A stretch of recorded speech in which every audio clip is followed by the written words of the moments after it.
Hey guys, we're the News Crew, and this is the newest episode of our News Crew podcast, chapter 1059, The Matter Involving Captain Kobe. I'm your host, Christian, with my consistent co-host, Jesse. And today, we're going to jump right into it. Title, continuing on with the post-Whole Cake Island events, we see that Katakuri and Oven are punching each other, and it seems to be the effects of Caesar's hallucinogenic gases. Yes. So I actually really liked this. So that means that these are in like the background as Caesar is begging for the German 66 to take him away from this. Yes. I also love that the little punchy here, what would normally be like an onomatopoeia, but because they don't do any text in the cover chapters, it's just exclamation points. Marks that look like, what was it, candles, cake? They look like cakes. They're little cakes with frosting at the top, which is really cool. So we enter in on the sea near Sphinx, which we now are learning in this very chapter that Sphinx is Whitebeard's homeland, in the New World, of course. Yes. And we could tell, based on what's going on here, that Marco is riding with them. And if you look closely at that ship, you can see the mast of that ship is, in fact, the red-haired pirates. Now, the red-haired pirates ask him if he's going to join the crew, and he was like, Nah, I'm out. I'm retired. We're retiring, got my Whitebeard pension. That's it. I got my Whitebeard pension. Yeah. My days of pirating are over. Yep. Everyone else seems to be excited about it. Like, oh, well, I wish we could have had you. Yeah. And we see that. They're a good bunch. They roll with the punches. I enjoyed that scene where they were like, oh, yeah, you'd be great, but that's fine. Bye. Yeah. Oh, man. I absolutely love watching the red hair pirates just be in their element. Yeah. And granted, we only get to see it for a few panels before we get to a flashback. Yes. Now, this is interesting because I don't know if this flashback is it's not from the perspective of Marco necessarily, but it is something that's going on involving Marco. And as we can see, even though we said we were done for 4 straight chapters and we thought we were gone, here we are back again. A little earlier, back in Wano. God dang it. But what we actually get is a scene of explaining between Yamato and the Straw Hats what they're going to be doing. Yeah, I rolled my eyes at first, but I was like, okay, no, this is a little bit more, they're flashing back, quote unquote, in this to move the story forward. So I was like, all right, this is fine. I'm okay with it. Yep, it also gets a lot of appeasement for those people who are like, oh, Yamato didn't join the crew. Or, exactly. Why didn't blah, blah, blah. Oh, it's nonsense. Blah, yeah, blah, blah. We can explain this one. This was a little bit of exposition. Maybe they were like, yeah, we know where this is going, so maybe Yamato can justify the reasons why, Yeah, I'm not crazy about this, I'll be honest, because, we were able to guess all of this, and I know, we're excited about when we're right about our guesses, but we did not need it this, overt. Shoved in our face. Yeah. Exactly, overt. Yeah.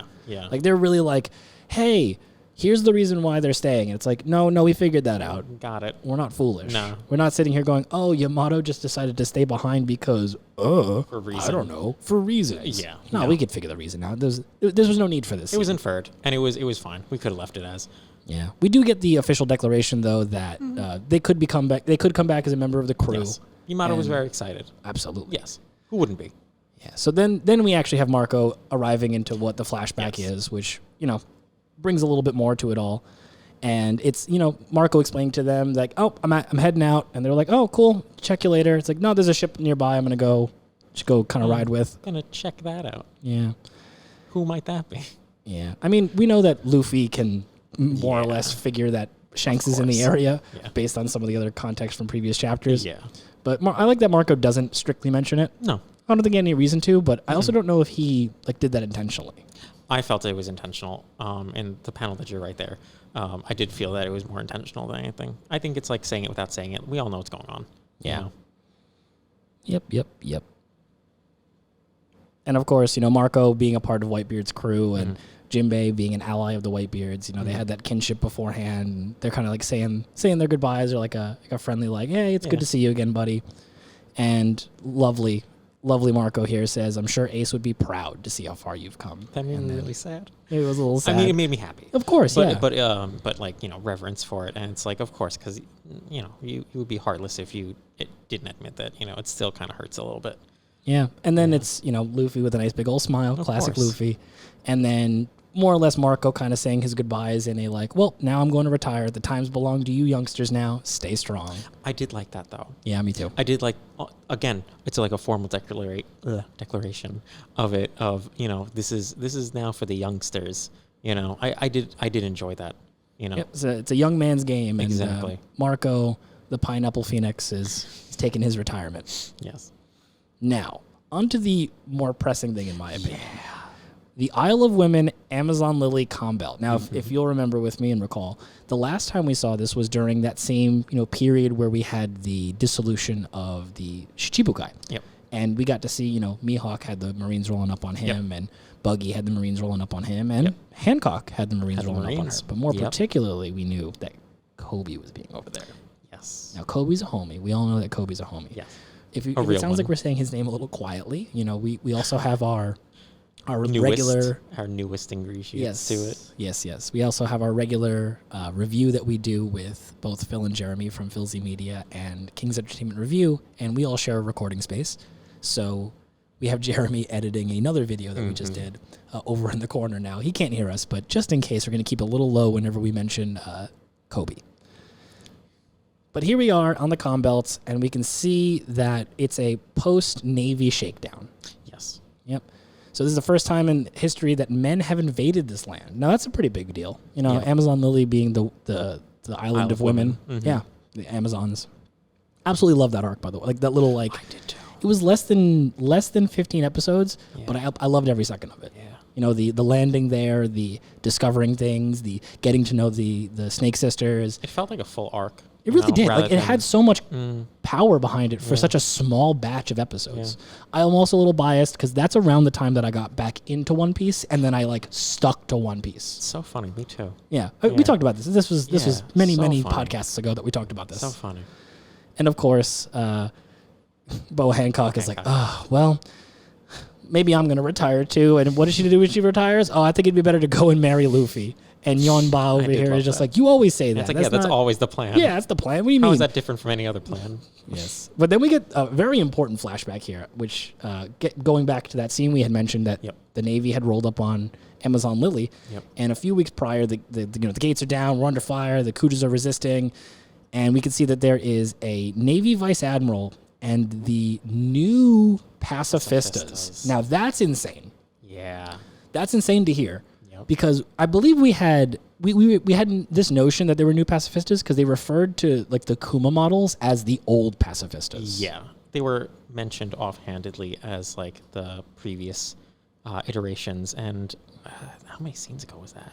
That was a long time ago. A while ago. That was a very long time ago. But it's always something that's stuck with me as we're going to get new pacifistas eventually. But it's been a while. Here we are, the Seraphims. Yep.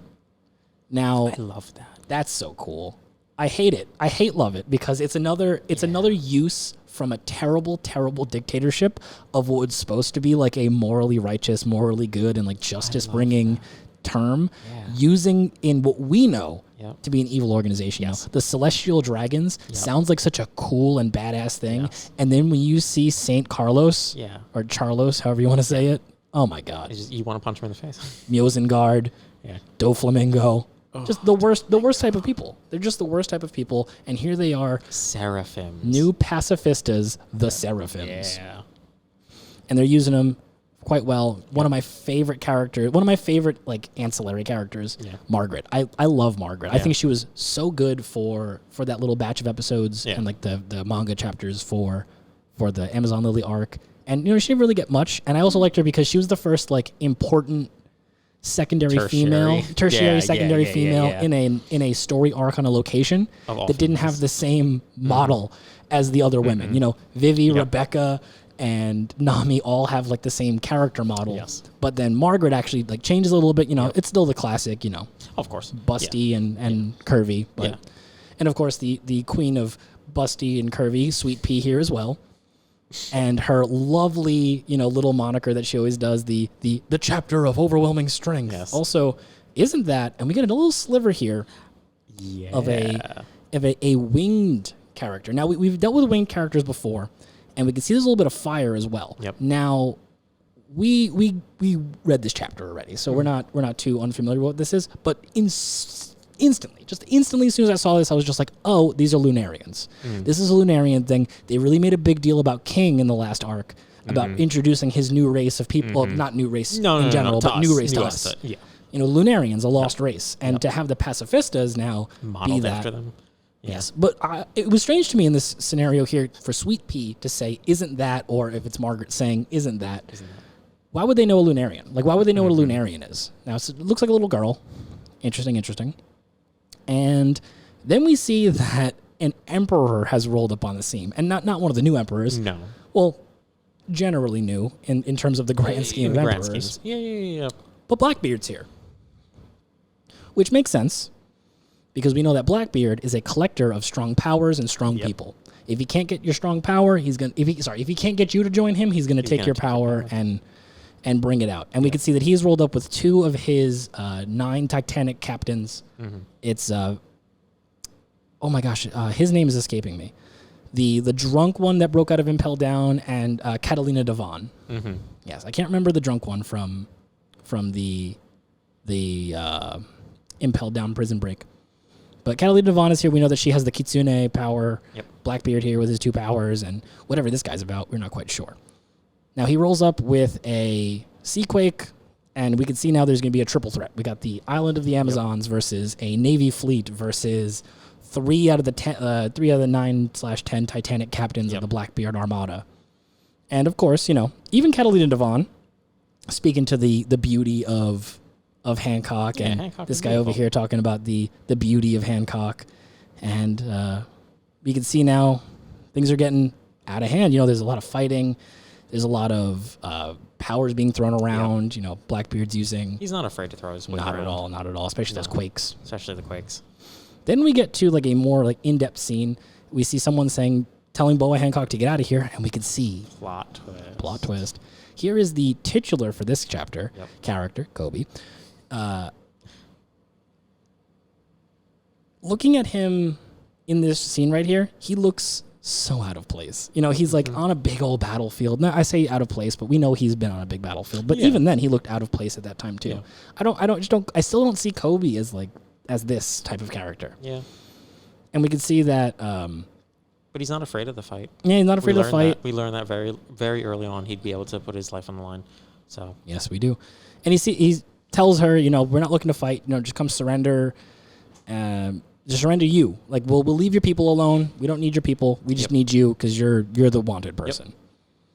And the sisters, are talking about this is the hero, and he's being, the cocky. quote unquote. Yeah, because he was the hero of the Rocky Port incident, which I think also comes up here. And we know Hancock's backstory, so she's like, I will never be another person's captive ever again. Never, never, never. And we can see, she's obviously whipping out some big old powers to be able to stay afloat here. And then I love that Teach here is being referred to as Commodore Teach. Commodore Teach. How do we twist that knife a little bit more? Yeah. Yeah. And then we could see that the new pacifistas are rolling up, and Blackbeard's reacting to them as well. And he's surprised, wait, you're kidding? White hair, brown skin, and black wings? Yep. You guys serious? This kid took you down all by himself? It's a bunch of pacifistas. Yep. Now, this one looks interesting as well. This is not the same one that we saw previously. This looks like to me it looks like a male child. I don't know. I'm undetermined. I don't know if it's just because their child, it's almost like a little bit more androgynous. Yeah. I can't tell with this pacifista. Yep. Only because I already read the chapter itself. Yep. Yes. I have a theory about this particular pacifista when we get to know more about the other pacifista. Yep. And you can see it a little bit on the corner there, and even Blackbeard brings it up. PX. PX was that moniker for the pacifistas. Yep. And then we see this insane cut, and you could see that he cuts the whole island in a big old third over here, that big heart-shaped snake mountain that is Amazon Lily. And all of these fighting, and even Teach, he's swinging and blocking, and he's feeling the effects of it. Yep. He has to whip out the stronger of the quote-unquote stronger of his 2 powers, the black hole, to try and negate it all. And then, of course, Boa Hancock doing her thing, the slave arrows. Turning a bunch of people to stone. We see that Helmet Bow got taken, and even a vice admiral. Yeah. Because the last time that there was a vice admiral before Boa Hancock, we had Momonga. Yeah. When the first time they went to Amazon Lily, and he was the only one. Not affected. Only one who wasn't, but he stabbed himself in the hand to get around it. So we could see that, Vice Admiral Yamakaji here couldn't hold up to that. Nope. Yeah. So we could see Kobe is, concerned about the people that are made of stone. The Pacifista is still doing his whole bit, or their whole bit about, making a scene and attacking. And we know that the Pacifistas will, attack whatever. But we did see during the Whitebeard War that the Kuma model for Pacifistas would not attack if they knew their ally was in the way. Yep. Because Boa Hancock was using herself as a shield to get the Kuma Pacifista models to go somewhere else. Yep. So maybe they had seen that and as they something took that right out. Oh yeah, they were like, who cares if it's their ally? It's all about absolute justice. Exactly. Which makes sense because Akainu's in charge and that's his whole shtick. Yes, doesn't matter. Yep. Then we get into a scene that scares me. I'm not happy about this scene. Yeah, so this was nail biting. I liked the tension in it, and you can feel it, and it was palpable. And even the statues in this, even from Love Slave affected, they're framed in this, or they're framing the titular scene, and it's, I don't know, I really like this. Just like the whole compilation of all of these panels where it's like all the factions, and it's like clearly like they're action scenes, and you see, upper left hand corner, lower left hand corner, upper right hand corner, lower right hand corner of like everything of like leading almost into this moment. Yeah, I really enjoyed it. Yeah, we visually see the Amazons, some of the ones we know, like Alphalandra there, and some of the other ones who's like the one with the curly hair with the laugh. I loved her laugh. And some of the other people that we recognized from back when they were on the island. And then we also could see that those two Commodores, part of Commodore Teach's whole ensemble here, Catalina Devon and the other guy, they're also been turned to stone. So we know that her powers, don't have an upper limit. Yes. We can tell that Blackbeard was able to resist because of his darkness Black fruit, hole. that dark fruit. Yep. And we now see that there is Kobe, who looks to be, I guess he's like on his knees in this scenario in the foreground while looking up at Teach holding Hancock. Yeah. Also, though, we get to see an updated bounty for both Hancock and for Teach. So, you know what? Oh, I really apologize. I was so overwhelmed by Blackbeard, I didn't even realize Boa Hancock's. Yeah, Boa Hancock bounty also broke $1 billion now. I didn't even realize that the first time. Now she's up at 1.659. So 659, that is Ich ni sanshi go roku. So roku, go, and then ku. But that's also rokogu. That's like a That's something for us to kind of figure out later, I guess. I didn't do the research like I did for the last time we got the batch of. I mean, clearly I didn't even realize that her bounty had gone up. Yeah. I feel bad now. Also Teaches, he's just shy, just shy of 4 billion. Yeah. Which is where all the other, that's where all the other emperors were at, right? Mm-hmm. So he's now, actually being classified appropriately. No, he got an extra, 300 billion in the interim? Or no, I think he was like 2.3 billion the last time we got his bounty, or like the first time we got his bounty. I have to double check it. Yeah. And so, they're kind of bargaining, et cetera, because there's a bunch of people that have been turned to stone. Kobe is here as the liaison for the Navy. Yep. Boa Hancock is the liaison for her own people. And then Teach, being the major aggressor here, is for himself. Yeah, he's like, I'm going to take your power because I definitely want your power. And Hancock is like, well, if you take my power, if you kill me, then all of these people are permanently stoned. Yep. So you can take my power if you want, but you're going to lose 2 of your big captains. Yep. And that's a pretty big deal. Those are definitely a driving force. And then we could see another, wider shot as, I believe this is the first time we're seeing an interaction. Obviously, this is the first time we're seeing an interaction between Hancock and Blackbeard. But this is also the first time we're seeing Blackbeard interact with Kobe. Yes. Because he particularly tells him that... everyone turned to stone. Yeah, everyone turned to stone except Kobe. Kobe was actually able to hold himself together, which is interesting. I know Kobe has like strong morals and such, so there's a possibility that he actually was able to hold it out. Just resist it. And we also see that whatever happened to the Rocky Port incident, which is what made Kobe the hero, benefited Teach in some way. So he said he was able to oust Ochoku and become the boss of Pirate Island. Now, who's Ochoku? Do we know who that is? If we do, I do not remember. Yeah, I don't remember that name either. So maybe that'll be coming up more as time goes on. We're getting a lot of flashback and info dumpy stuff. So there's more deliberations between the 3 liaisons of the 3 factions here because there's no more fighting going on. It's really just these 3. No, we came to the climax of it, and it is still. I mean, technically, I guess it's a stalemate in the sense that without Boa reversing it herself, right, there's going to be huge casualties. Absolutely. But, I mean, it's also a stalemate because Blackbeard wouldn't care. Yeah, and he doesn't. pretty much says that. He's like, well, I guess I got to kill you. Yeah. And Kobe's like, no, please don't. Yeah. And of course, lovely. He knew that the Navy would lay siege to the island, so who rolls up? None other than Silver's Rayleigh. Oh, man, always coming up at the right time. Dark King Rayleigh. Yep. Our first time seeing him in a while outside of a flashback. He doesn't have a bounty. It has been a while. Yeah. I thought, it's been a while, but you're right. Outside of even a flashback, it's been a while. Yes. And even Kobe's like losing his mind about it. Silver's Rayleigh. Teach is very like perturbed about it. Yep. Hancock knows Rayleigh at this point, Yeah, of so it's course. not too big of a deal. But all the other pirates who are on the side here are like, what? Like, oh no, this is an issue. Like, we're at an impasse here, and this changes the balance of this in its entirety. Immensely. Yep. So, he comes and brokers the deal to get the factions moving again. He gets everyone unturned and tells them, leave. Everyone leave. Everyone leave. Just get out of here. Cut back to the present day. And we can see, that was a flashback. We saw Hancock was a little beat up, and she was talking about it, and we see that Shocky's also here. Yeah. Now, did you catch this? Did you catch this about Shocky? Yeah. That she was the Empress of Amazon Lily from 2 generations ago? From 2 generations ago. From 2 generations ago. Yep. What was the first thing she says? Well, she was like, progress comes at cause. She says, right? I think she even says, she was like, I'm glad I retired or something like that. I think. Is it over there? I'm not sure.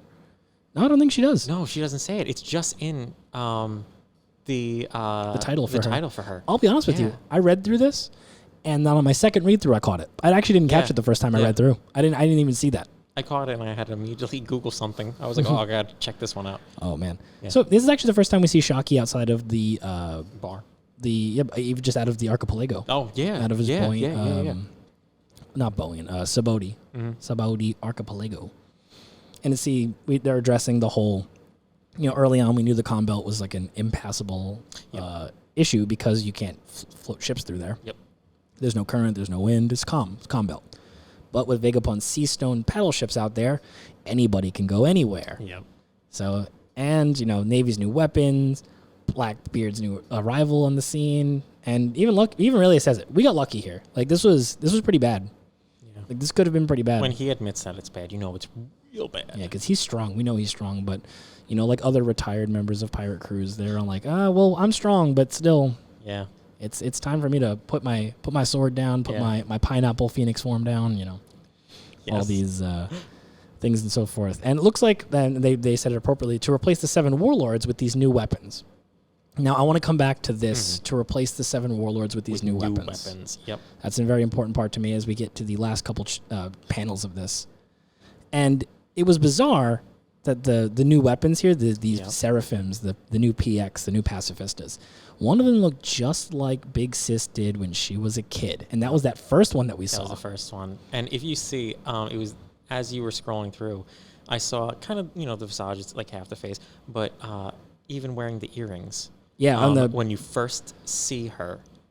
Yeah, I'm going to scroll back up and see her here. Yep, you can see a little bit right in the corner. You can actually see it. I had to go back and check it myself. Yeah.